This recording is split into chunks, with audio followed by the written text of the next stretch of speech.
Hello दोस्तों, कैसे हो आप सब। उम्मीद करता हूँ आप सब बहुत अच्छे होंगे और अपनी पढ़ाई भी बहुत अच्छे से कर रहे होंगे। तो दोस्तों, आज की इस वीडियो में हम हिमाचल प्रदेश पीजीटी हिंदी के प्रश्न पत्र पर चर्चा करेंगे। और दोस्तों, ये 2020 में आयोजित की परीक्षा का प्रश्न पत्र है। तो चलिए दोस्तों, शुरू करते हैं इस वीडियो को।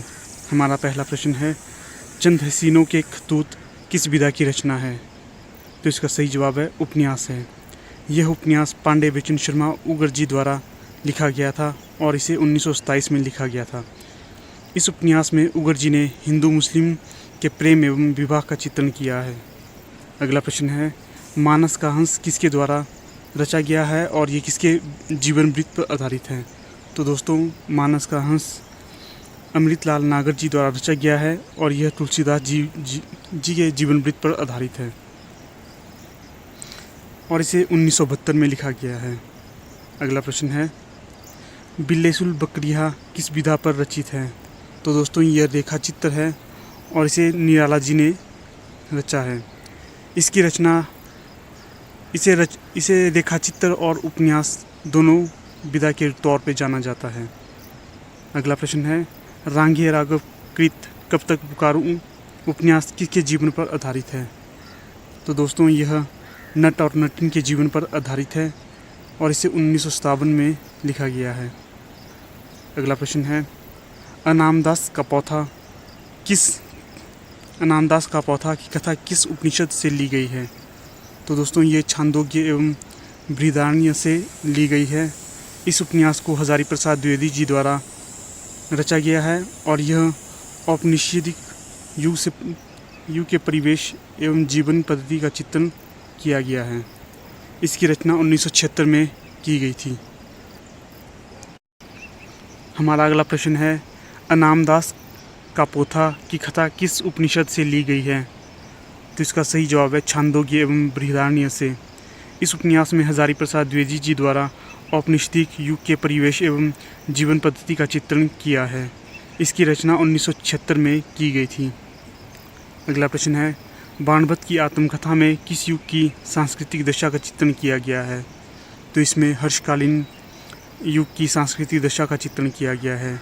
हजारी प्रसाद द्विवेदी ने इस उपन्यास को 1946 में लिखा और इस रचना का विषय प्रेम का उदात्तीकरण एवं हर्षकालीन सामाजिक, राजनीतिक एवं सांस्कृतिक स्थिति का चित्रण किया गया है। इस उपन्यास के आधार पर बाणभट्ट निपुणिका और न्यूनिया के पात्र के बारे में दर्शाया है। अगला प्रश्न है, नन्हुक सिंह किस कहानी का पात्र है। तो इसका सही जवाब है गुंडा कहानी का और ये प्रसाद जी द्वारा लिखी गई कहानी है। अगला प्रश्न है, दक्षिण भारत हिंदी प्रचार सभा जो कि चेन्नई में है, इसकी स्थापना किसने की है। तो इसकी स्थापना महात्मा गांधी जी के द्वारा की गई थी। अगला प्रश्न है, कोणार्क नाटक की विषय वस्तु क्या है। इस नाटक को 1951 में जगदीश चंद्र माथुर जी के द्वारा लिखा गया था और इस उपन्यास का आधार गरीब शिल्पी का संघर्ष, सृजनात्मकता और विध्वंस, नई व पुरानी पीढ़ी का संघर्ष दिखाया गया है। अगला प्रश्न है, लहरों के राजहंस किस कृति पर आधारित है। तो इसका सही जवाब है अशोक घोष के महाकाव्य सौंदरानंद पर आधारित है। मोहन राकेश जी के द्वारा 1963 में इस नाटक को लिखा गया था और श्यामंग, आनंद, अलका आदि इसके प्रमुख पात्र हैं। मोहन राकेश के अन्य नाटक हैं आषाढ़ का एक दिन जिसे 1958 में लिखा गया था, आधे अधूरे जिसे 1969 में लिखा गया था। अगला प्रश्न है, एक भारतीय आत्मा के उपनाम से किसे जाना जाता है। तो माखनलाल चतुर्वेदी जी को एक भारतीय आत्मा के नाम पे जाना जाता है। अगला प्रश्न है, यथार्थवाद लघुता के प्रति साहित्यिक दृष्टिपात है, ये कथन किसका है। तो दोस्तों, इस प्रश्न का उत्तर है जयशंकर प्रसाद। अगला प्रश्न है, ध्वनि संप्रदाय के प्रवर्तक कौन हैं। तो दोस्तों, ध्वनि संप्रदाय के प्रवर्तक आचार्य आनंदवर्धन जी हैं। अगला प्रश्न है, परंपरा और निर्व्यक्तिकता के सिद्धांत के प्रवर्तक कौन थे। तो इसका सही जवाब है टी.एस. इलियट। अगला प्रश्न है, अपने अपने अजनबी उपन्यास किस दार्शनिक विचारधारा पर आधारित है। तो दोस्तों, इसका जवाब है अस्तित्ववाद। अगेजी के बारे में थोड़ी जानकारी लेते हैं। अगेजी के द्वारा इस उपन्यास को 1961 में प्रकाशित करवाया गया था और इस उपन्यास का आधार विषय मृत्यु से साक्षात्कार है। शेखर एक जीवनी जिसे 1940 से 1944 और नदी के द्वीप 1951 में लिखे गए हैं, ये इनके प्रमुख उपन्यास हैं। अगला प्रश्न है, रमणीयार्थ प्रतिपादक शब्द काव्यम के सूत्रधार कौन थे?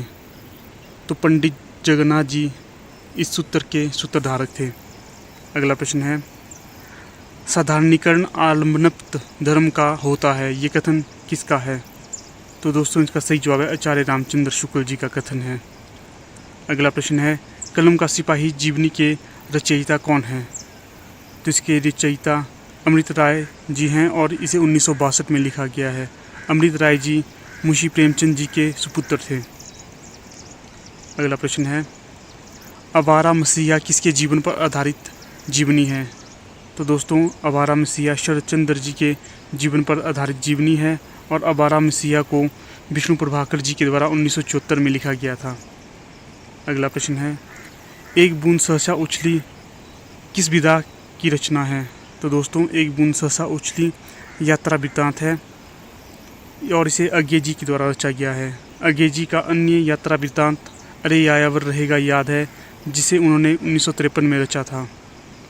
अगला प्रश्न है, नागार्जुन किस उपनाम से मैथिली में कविताएं लिखते थे? तो दोस्तों नागार्जुन यात्री उपनाम से मैथिली में कविता लिखते थे। नागार्जुन का जन्म 1911 में हुआ था और उनकी प्रमुख रचनाएं हैं युगधारा 1953, सतरंगे पंखों वाली 1959, प्यासी पतराई आंखें 1962। अगला प्रश्न है, अमिय हलाहल मधभरे सेत श्याम रत्नार किसकी काव्य पंक्ति है? तो दोस्तों इस काव्य पंक्ति के रचनाकार रसलीन जी हैं। अगला प्रश्न है, कामायनी को फंतासी के रूप में किसने व्याख्यायित किया है? तो इसे मुक्तिबोध जी के द्वारा फंतासी में व्याख्यायित किया गया था। अगला प्रश्न है, निम्नलिखित में से किसने लक्षण ग्रंथ नहीं लिखे हैं? तो दोस्तों ऑप्शन है मतीराम, पद्माकर, देव और बिहारी। तो दोस्तों इसमें बिहारी जी के द्वारा लक्षण ग्रंथ नहीं लिखे थे, बाकी मतीराम, पद्माकर और देव जी के द्वारा लक्षण ग्रंथ लिखे गए हैं। अगला प्रश्न है, भाषा विज्ञान की दृष्टि से हिंदी भाषा की प्रकृति क्या है? तो दोस्तों हिंदी भाषा की प्रकृति वियोगात्मक है। अगला प्रश्न है, विशेष से भीष्मौषधम का नाट्य रूप क्या है? तो दोस्तों इसका नाट्य रूप बहान है और इसे भारतेंदु हरिश्चंद्र जी के द्वारा रचा गया है। हमारा अगला प्रश्न है, टबर का उच्चारण स्थान क्या है? तो दोस्तों टबर का उच्चारण स्थान मूर्धा है। अगला प्रश्न है, मौसम कौन कुटिल खलकामी किस ग्रंथ की पंक्ति है? तो दोस्तों यह सूरदास जी की पंक्ति है। तो दोस्तों प्रश्न पत्र में इस प्रश्न को गलत दर्शाया गया था और वहाँ पर इसका उत्तर तुलसीदास जी दिया गया था। तो दोस्तों तुलसीदास जी नहीं होगा, इसका सही उत्तर सूरदास जी होगा। अगला प्रश्न है, किस कवि का नाम सिद्धों और नाथों दोनों में लिया जाता है? तो दोस्तों ऑप्शन है कन्हप्पा, डोंबिपा, सरहपाद या जलंधर नाथ। तो इसका सही जवाब होगा ऑप्शन डी जलंधर नाथ। जलंधर नाथ का नाम सिद्धों और नाथों दोनों में लिया जाता है। इसकी व्याख्या इस प्रकार से है, नागार्जुन, जड़भरत, हरिश्चंद्र, सत्यनाथ, भीमनाथ, जलंधर, चरपट, मलयार्जुन और गोरक्षनाथ ये नवनाथ के नाम से प्रसिद्ध हैं और गोरक्ष सिद्धांत संग्रह में इनका जिक्र किया जाता है। नागार्जुन, चरपट और जलंधर नाथ सिद्धों और नाथों दोनों में गिने जाते हैं।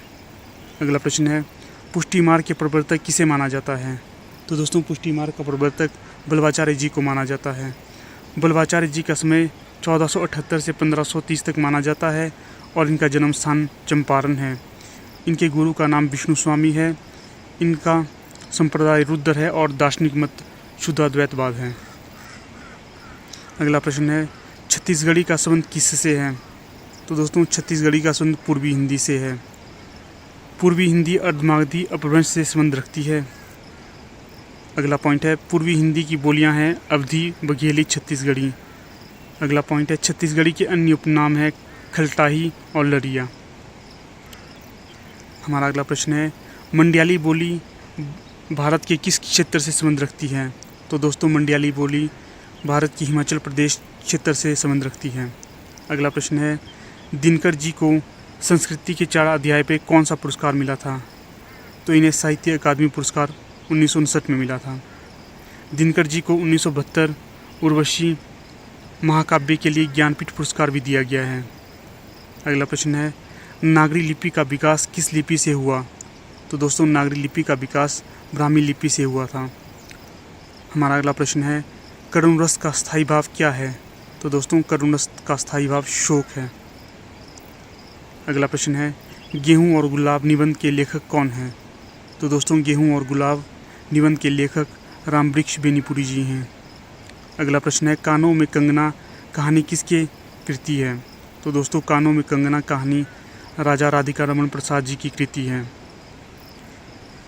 अगला प्रश्न है भाषा योग विशिष्ट पुस्तक की क्या विशेषता है? तो दोस्तों यह परिमार्जित ग्रंथ की पहली पुस्तक मानी जाती है।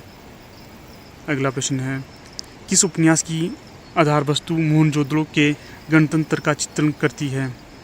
तो दोस्तों मुर्दों का टीला। अगला प्रश्न है रिक्शा मूलतः किस भाषा का शब्द है?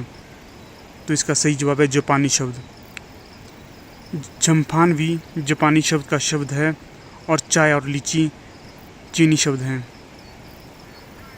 अगला प्रश्न है शिया मुसलमानों के जीवन पर आधारित उपन्यास कौन सा है? तो दोस्तों शिया मुसलमानों के जीवन पर आधारित उपन्यास आधा गाम है। आधा गाम 1966 में राजा राही मासूम रजा के द्वारा लिखा गया था और इसमें गाज़ीपुर ज़िले के गंगौली गांव के सैयद और शिया मुसलमानों की कथा वर्णित की गई है। टोपी शुक्ला, हिम्मत जौनपुरी, ओस की बूंद, दिल एक सादा कागज़, सीन 75, कटरा भी आरजू आदि इनके अन्य उपन्यास हैं।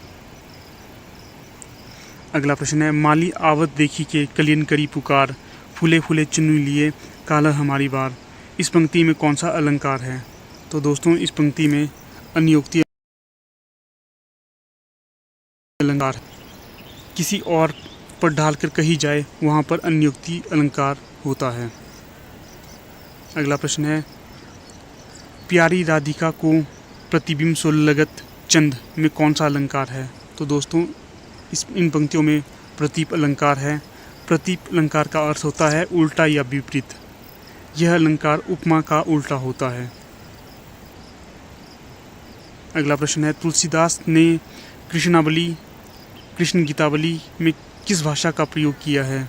तो दोस्तों तुलसीदास ने कृष्ण गीतावली में ब्रज भाषा का प्रयोग किया है।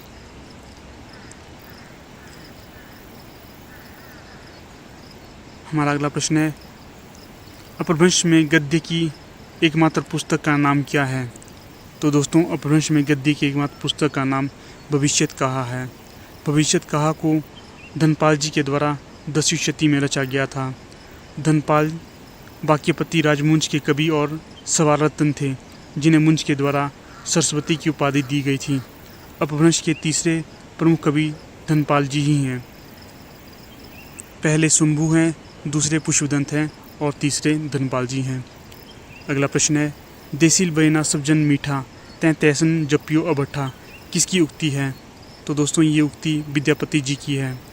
विद्यापति जी का समय 1350 से 1450 ईस्वी तक माना जाता है। विद्यापति जी का संबंध बिहार प्रांत के दरभंगा जिले के बिस्वी गांव से था। अगला प्रश्न है अधमन अर्थात अब्दुल रहमान रचित संदेश रासक किस प्रकार का काव्य है? तो इसका सही जवाब है श्रृंगार रस प्रधान काव्य है। संदेश रासक पहला धर्मेतर रास ग्रंथ है। देशी भाषा में किसी मुसलमान द्वारा लिखित प्रथम काव्य ग्रंथ संदेश रासक है। संदेश रासक एक खंड काव्य है जिसमें विक्रमपुर की एक वियोगिनी के विरह की कथा का वर्णन किया गया है। अब्दुल रहमान का समय 12वीं शती माना जाता है। अगला प्रश्न है गुरु गोविंद सिंह की काव्य भाषा क्या है? तो दोस्तों गुरु गोविंद सिंह की काव्य भाषा ब्रज भाषा है। चंडीचित नामक इनका काव्य ब्रज भाषा में बहुत ही प्रचलित है। अगला प्रश्न है पश्चिमी हिंदी का विकास अपभ्रंश के किस रूप से हुआ? तो दोस्तों पश्चिमी हिंदी का विकास अपभ्रंश के शौरसेनी रूप से हुआ था। पश्चिमी हिंदी की बोलियां हैं कौरवी, बांगरू, ब्रजभाषा, बुंदेली और कन्नौजी।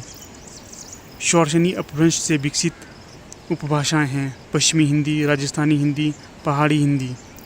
अगला प्रश्न है आलाखंड किस रासोग्रंथ का काव्यांश है? तो दोस्तों आलाखंड परमार रासों का काव्यांश है और इसे जगनी जी के द्वारा लिखा गया था।